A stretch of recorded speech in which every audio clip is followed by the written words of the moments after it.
यही कारण है कि कान्हा बाहर जाकर गोपियों के घर से चोरी करके माखन खाते हैं।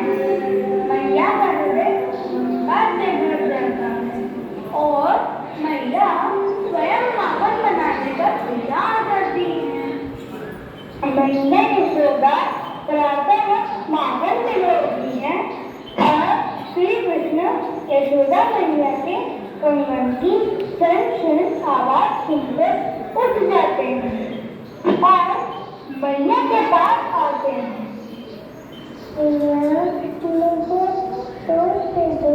भूख लगी है। मेरा नाम कृष्णा।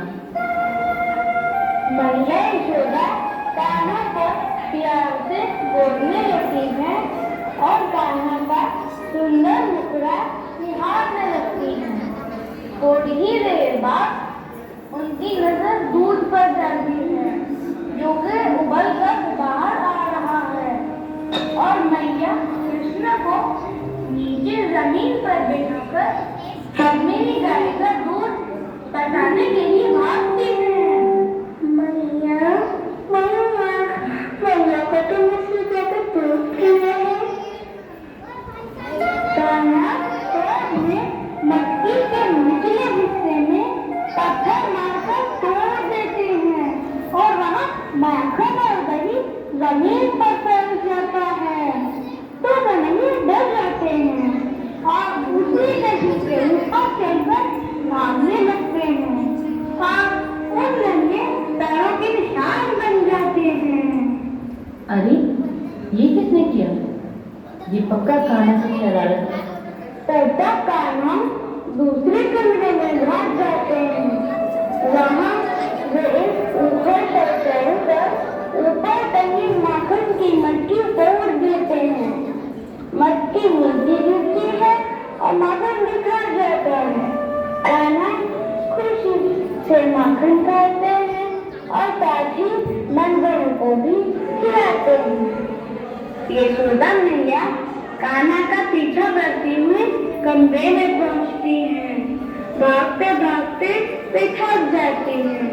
उनके बालों में लगे फूल और गजरे एक एक करके गिरने लगते हैं। नखर, औरत की चोरी तुम्हारी शिकायत करने आती थी कि तुम उनके घरों में रहकर माखन चोरी करते हो, लेकिन मुझे विश्वास नहीं होता था।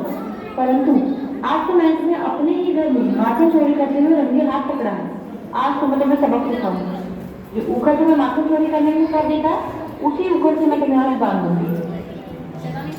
यशोदा मैया दासियों से रस्सियां मंगाती हैं, परंतु वह छोटी पड़ जाती है। तो मैया यशोदा सारे गोकुल की रस्सियां मंगवाती हैं, फिर भी रस्सी दोनों को छोटी पड़ जाती है और यशोदा मैया खोकर हार जाती हैं।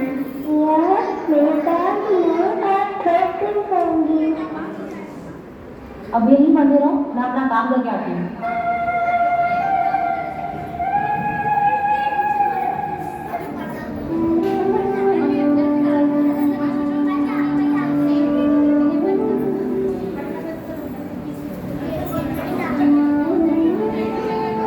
जैसे ही नंदी श्याम सुंदर अपने उद्धार के लिए मंदिर में उखड़ को धीरे धीरे घसीटने लगे, उखड़ दो विशाल वृक्षों के बीच आकर अटक गया।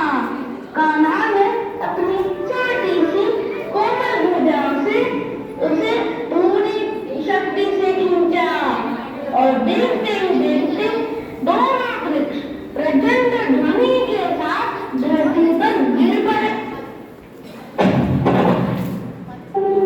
क्षण भर में हवा में अद्भुत प्रकाश फैला गया।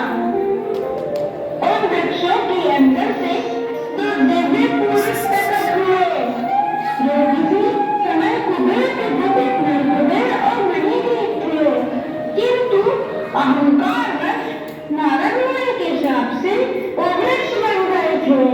आज श्री कृष्ण के स्पर्श से उन्हें मोक्ष प्राप्त हुआ।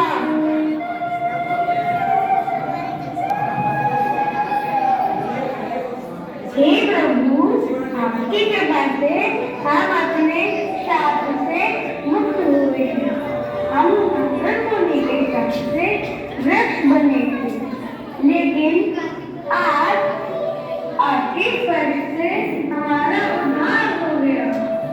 हे वासुदेव, हम अहंकार में अंधे हो गए थे, भक्ति और विनम्रता का मार्ग भूल गए थे, किंतु आज आपने हमें फिर से अपनी शरण में आने का अवसर दिया है। हम आपका हृदय से धन्यवाद करते हैं प्रभु। अब हम सदैव आपके चरणों में रहकर भक्ति करेंगे। आपका नाम ही हमारा जीवन होगा, आपकी महिमा ही हमारा मार्गदर्शन है। ये बाल कृष्ण ये लीला बताती है कि ईश्वर केवल प्रेम और भक्ति से ही प्रसन्न होते हैं, बाकी धन्य अहंकार से। बलराम जी वहाँ आकर कान्हा को देखते हैं और बहुत बड़े करने के लिए। कान्हा, ये क्या देव है? किसने मेरे कृष्ण को बांध दिया? जानते नहीं ये कौन है? ये स्वयं भगवान है। इनको बांधने की हिम्मत किसकी हुई? यशोदा मैया घबराकर दौड़ती हुई आती हैं। चलो तो ठीक है ना, सब क्या हुआ? कुछ नहीं मैया, ये पेट तो खुद ही गिर गया। इस प्रकार भगवान श्री कृष्ण ने अपने बाल रूप में ही दो पापी आत्माओं का उद्धार किया और सबको दिखाया कि वही स्वयं परमेश्वर